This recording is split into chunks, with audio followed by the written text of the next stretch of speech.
Want of it. But let me ask you, Monica Lindstrom, about the jury pool here, because these jurors are asking a lot of detailed questions, some maybe not all that relevant, some very good. What are Maricopa County jurors like? Well, the typical jury here in Maricopa County is usually a little bit older, especially in a long-term case like this, because we need to find jurors that don't have a job or they're not the sole supporters of their family. So we typically end up getting a little bit more in the retirement age, maybe from about mid-30s through late 60s, with a heavy on the 50s and 60s. And they typically are conservative here in this state.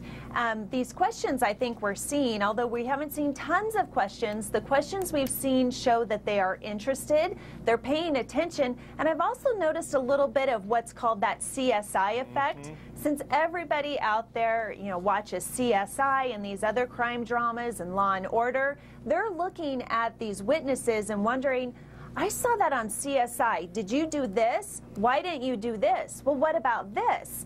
And so those questions, even though they're not always relevant, it's just showing that this jury and other juries like it, they watch these shows, they're a little intellectual, and they're asking really good questions.